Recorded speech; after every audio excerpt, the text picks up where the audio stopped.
Remember this? The COVID-19 pandemic hit the world, and Europe, hard. It revealed weaknesses in our healthcare systems, dependencies on pharmaceutical producers outside of Europe, and the unpreparedness of our societies for such a crisis. Since the beginning of the pandemic, the European Union has been working to build a more robust health strategy that includes a European Health Union, joint procurement of medicines, equipment and vaccines, and new frameworks aimed at securing medical supplies and improving healthcare systems in the member states. But what exactly has the EU been doing for health? How has it changed since the pandemic? And most importantly, is it enough?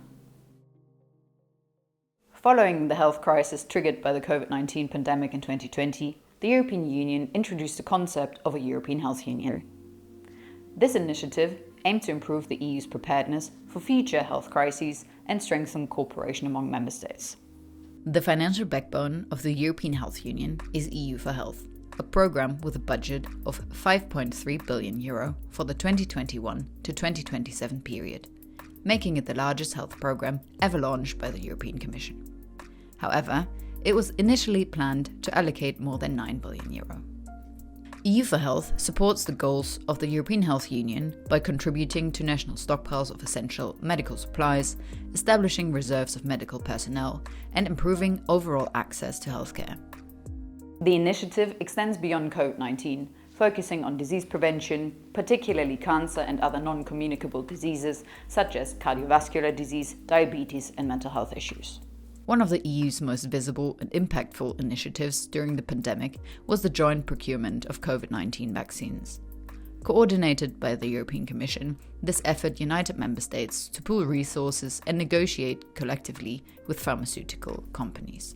To combat dependencies on non-EU pharmaceutical actors and ensure access to affordable medicines, the European Commission proposed new laws to reform the EU pharmaceutical legislation in 2023. The goal is to boost competition, transparency, and equal access of medicamentation across the bloc. The EU's work on health goes beyond the borders of Europe. The EU provides medical aid to countries outside the bloc through humanitarian aid programs, including the distribution of vaccines. A recent example: in early September, around 100,000 Mpox vaccine doses were delivered to the Democratic Republic of Congo. According to the European Commission, more than 500,000 of doses have been donated by Team Europe. Regarding vaccines, the authorities of the Democratic Republic of Congo have called on the EU to send more jabs to help fight the outbreak. While the EU has hit back at this criticism, the bloc has previously faced protectionism accusations. The vaccine protectionism had already emerged during the COVID pandemic, and the EU was accused of using its market power to stockpile billions of doses, to the disadvantage of low-middle-income countries. But the EU's health efforts don't only touch upon pharmaceuticals. It also concerns itself with subjects like food safety or improving public health overall. For example, by promoting regulations to curb tobacco use with the Tobacco Products Directive that in 2014 introduced health warnings on tobacco packaging and banned flavored cigarettes. In general, health is a national competence, which means that member states are responsible for organising the health services and policies. Many countries across the continent are facing similar issues though. Aging populations as well as severe staff shortages are adding stress to already strained systems. The EU plays an important role when it comes to cross-border issues, like those we mentioned, or where EU-wide standards, for example approval of medicines, are concerned. However, in terms of organisation of national healthcare systems, or fighting the most common diseases in the EU, from cardiovascular diseases to obesity, the EU primarily supports public health initiatives.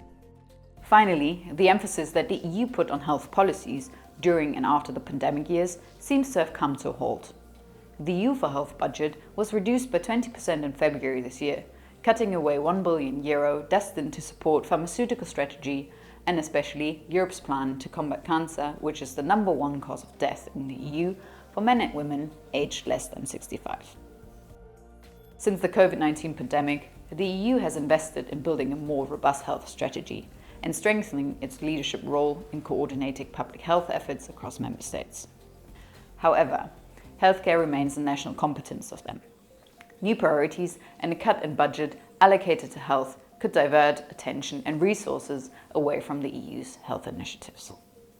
Follow the European Newsroom for more.